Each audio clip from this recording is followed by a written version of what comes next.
A back and forth game, up and down sequences from the Bulls throughout this one. A game that went down to the wire in Cleveland with Javon Carter scoring the winning basket. Yeah, that's when you know it's a preseason game, but I don't care that it's a preseason game. Basketball, Bulls basketball is back.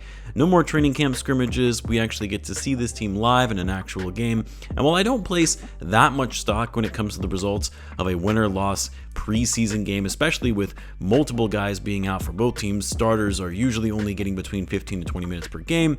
There are things, though, that you can still take away from these games, particularly how certain individuals are showing up and the general chemistry and style of play the team is implementing.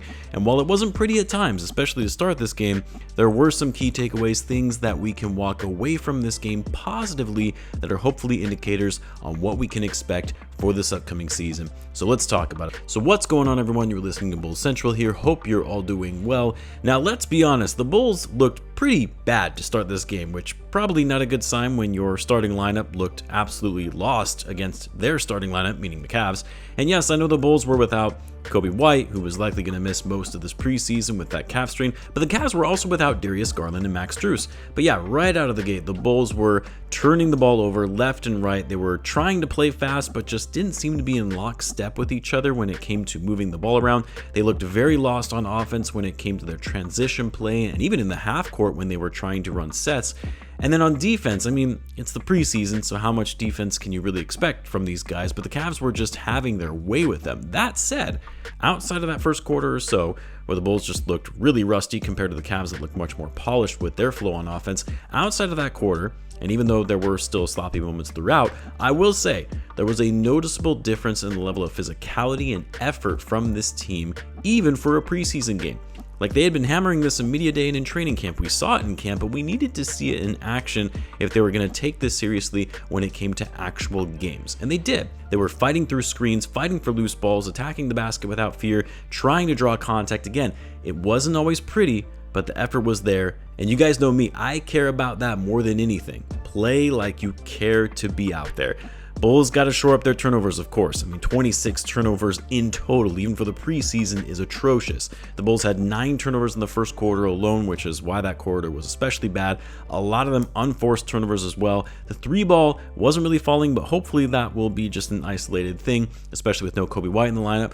But they were efficient around the basket. They crashed the boards better than I expected, got to the free throw line more than I expected, which was a big challenge last season for the Bulls. They moved the ball well and generating a lot of points off assists. Now, as far as some of the key takeaways from the players, I mean, how can you not love what you saw from Buzelis?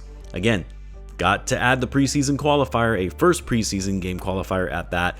But man, this dude looks ready. He looks primed to have a breakout season, playing with aggression, confidence, physical on defense, crashing the boards on offense, more consistent with his scoring, especially in the paint. Only played 18 minutes, but scored 19 points, 8 rebounds, 7 for 11 from the floor, 2 for 5 from 3.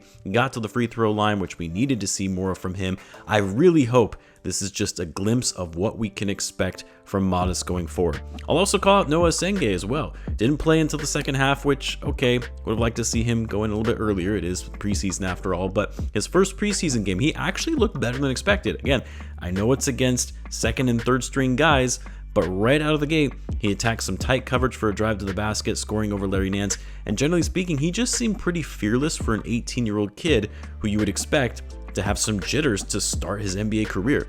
He was involved in a lot of plays, made his presence felt, was active on the offensive glass. He showed that free throw rate that everyone was always talking about going into the draft, about how he's great at getting to the free throw line.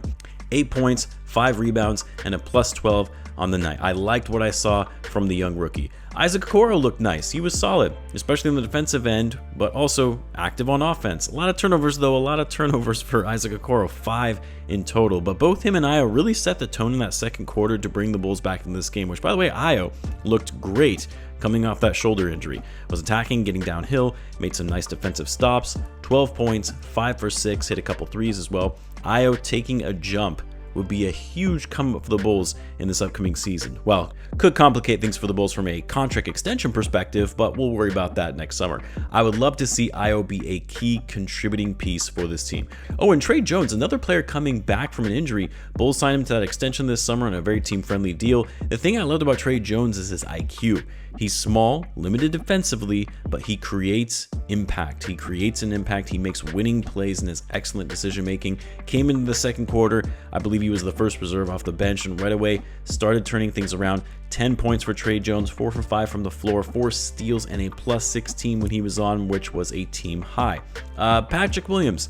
Pat still looked like Pat, if I'm being honest. Not a ton has really changed in terms of his overall aggression, although I will give him credit for getting to the free throw line a bit more, and he was 3 for 3 from the field, 11 points, 2 rebounds, and 3 assists. I need to see Pat actually look like he cares and tries to get more involved on both ends of the floor and not be like, what is this guy doing whenever he has the ball in his hands?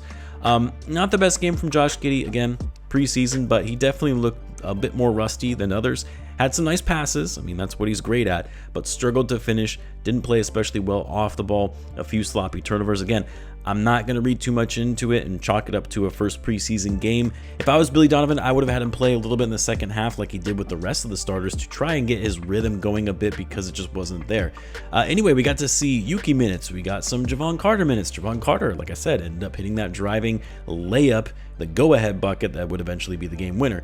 Dalen Terry, Jalen Smith co-winning blocks on Thomas Bryant. That was fun to see, slapping it away on the game-winning basket twice. It was an exciting finish. It was actually a decently fun preseason game. Maybe that's just me excited that Bulls basketball is back. I don't know.